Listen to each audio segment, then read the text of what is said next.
आज होगा वंचित और बसपा का राज्यव्यापी आंदोलन। ब्राह्मणों को छोड़ना होगा महाबोधि महाविहार। जी हाँ दोस्तों, आपने बिल्कुल सही सुना। मैं हूं पराग महेंद्र, आप देख रहे हैं नेशनल चौपाल। महाबोधि महाविहार मुक्ति आंदोलन को तकरीबन 27 दिन बीत चुकी है।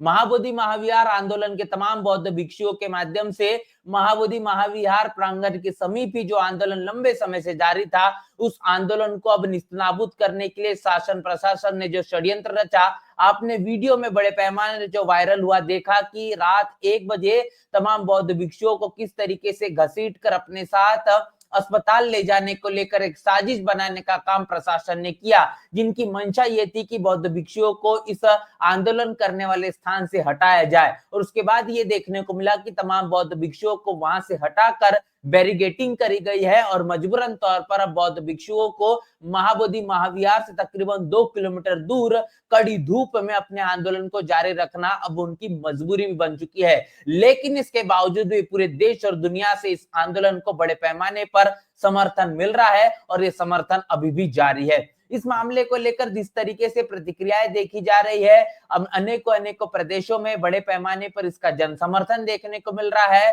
और बता दें कि अब महाराष्ट्र में भी आंदोलन काफी ज्यादा तीव्र हो चुका है। महाराष्ट्र का कोई ऐसा डिस्ट्रिक्ट, कोई जिला नहीं जहां से महाबोधि महाविहार के समर्थन में लोग अपने घरों से ना निकले हो और सरकार का जिस तरीके से विरोध न किया हो, ये मांग नहीं उठाई हो कि महाबोधि महाविहार ये बौद्धों के हाथों में सौंप देना चाहिए। और इसी मसले को लेकर अब वंचित बहुजन आघाड़ी, प्रकाश अंबेडकर इनके माध्यम से और बहुजन समाज पार्टी के जरिए महाराष्ट्र में बड़ा आंदोलन होने वाला है, जो आंदोलन पूरे राज्यव्यापी स्तर पर होगा। इस आंदोलन की भूमिका इस तरीके से रहेगी कि तमाम जो जिला मुख्यालय है, जिला मुख्यालय पर जाकर ज्ञापन सौंपा जाएगा और इस आंदोलन की पूरी भूमिका के आधार पर इस मुद्दे को लेकर मांग की जाएगी कि वंचित बहुजन आघाड़ी का भी ये कहना है, बहुजन समाज पार्टी का भी ये कहना है कि महाबोधि महाविहार, जिसमें तकरीबन 9 लोगों की कमेटी है, इस 9 लोगों की कमेटी के अंदर तकरीबन जो 4 लोग है वो बुद्धिस्ट है, बाकी 4 लोग हिंदू है और एक जो है वो सरकारी जो अधिकारी है, वो जिला अधिकारी है जो होते हैं, वो वहां पर इस तरीके की 9 लोगों की ये बॉडी है। उसमें जिस तरीके से तमाम 4 लोगों की जो घुसपैठ है वो ब्राह्मण तबके की है और ये घुसपैठ तकरीबन 1949 से लेकर है। तो बीटीएमसी एक्ट को रिवील कर पूरी तरीके से बौद्धों की जो विरासत है ये बौद्धों को सौंप देना चाहिए। ये बात, इस मांग को लेकर अब ये आंदोलन कहीं न कहीं कल आपको बड़े पैमाने, मतलब आज बड़े पैमाने पर आज देखने को मिलेगा, जो बहुजन समाज पार्टी के माध्यम से होगा और महाराष्ट्र के तमाम जिलों में मुख्यालय पर जाकर ज्ञापन सौंपने का काम शांतिपूर्ण तरीके से आंदोलन होगा।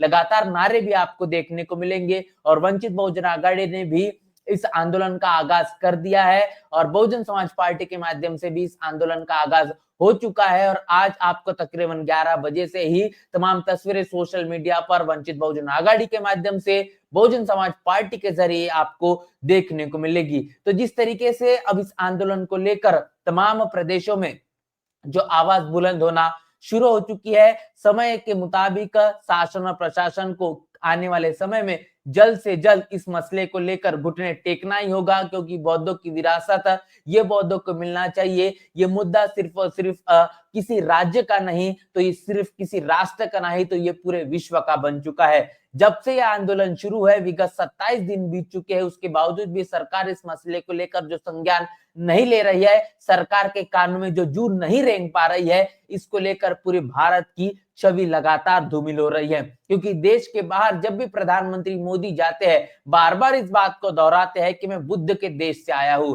लेकिन उनके देश में तमाम बौद्ध भिक्षुओं के जरिए मजबूरन तौर पर इस मसले को लेकर अनशन आंदोलन करना पड़ता है कि बौद्धों की विरासत ये बौद्धों को दिया जाए। इसके कारण पूरे भारत की जो छवि है विश्व स्तर पर धूमिल हो रही है और इसके जवाबदार और कोई नहीं, तो देश के प्रधानमंत्री खुद नरेंद्र मोदी है। आखिर इस मसले को लेकर अब पूरी दुनिया में भारत को लेकर जिस नजरिए से देखा जा रहा है कि बौद्ध राष्ट्र जो अपने आप को कहते हैं और उनके तमाम बौद्ध भिक्षु भी बड़े पैमाने पर बौद्ध गया में आकर इस विरोध प्रदर्शन में अपना सहभाग, अपनी शिरकत जो साझा करते हुए नजर आ रहे हैं। इसके कारण भारत की सरकार पर देश और दुनिया में जो मीडिया काम कर रहे हैं वो लगातार प्रधानमंत्री मोदी और भारत में चलने वाली सरकार पर सवाल खड़े कर रही है, लेकिन सवाल के जवाब देने के लिए न केंद्र की सरकार तैयार है, न नीतीश कुमार की चलने वाली बिहार की सरकार तैयार है। ये कहीं न कहीं इस मुद्दे को और आने वाले समय में बड़ा बनाना चाहते हैं। जितना इंतजार करना पड़ेगा, जितने समय इस मुद्दे को खींचा जाएगा, ये आंदोलन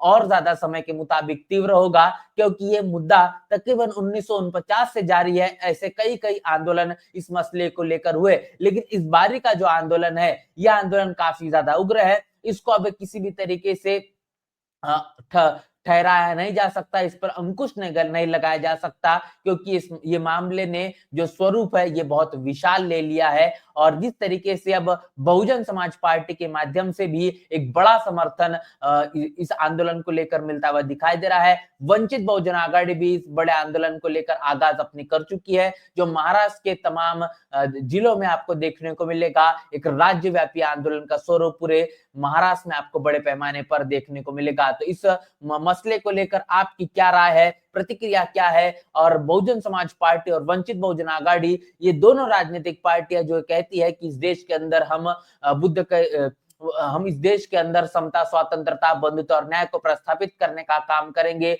वंचित बहुजन आघाड़ी भी इसी तरीके की बातें कहती हुई नजर आती है। बहुजन समाज पार्टी भी इसी तरीके से बात कहती होती है। राजनीतिक तौर पर इन दोनों राजनीतिक पार्टियों की जो मंशा है वो बुद्ध की विचारधारा से ही ताल्लुकात रखती है, और इसीलिए तमाम राजनीतिक पार्टियां जो ये कहती है कि हम देश के अंदर बाबा साहब की बात करते हैं, हम बाबा साहब की विचारधारा को मंजिल मुकाम तक पहुंचाने की बात करते हैं, लेकिन असल मायने में जो बौद्धों की विरासत है वो बौद्धों को मिलना चाहिए। इस मसले को लेकर उन तमाम राजनीतिक पार्टियों के माध्यम से की जबान से चू तक नहीं निकलती, उनकी प्रतिक्रिया देखने को नहीं मिलती। मतलब ये साफ है कि ये वोटों के आधार पर ही कहीं न कहीं बहुजन समाज का इस्तेमाल करना चाहते हैं, लेकिन सही मायने में बहुजन लीडरशिप रखने वाली पार्टियां है, उनको उनके धार्मिक, सामाजिक, आर्थिक और राजनीतिक तौर पर संरक्षण दे सकती है। उनकी विरासत के लिए उनकी ही राजनीतिक पार्टियां रोडों रास्तों पर आपको देखने को मिलेगी, जिसका जीता जागता उदाहरण आपने देखा कि वंचित बहुजन आघाड़ी और बहुजन समाज पार्टी के माध्यम से इस आंदोलन को लेकर पूरे महाराष्ट्र में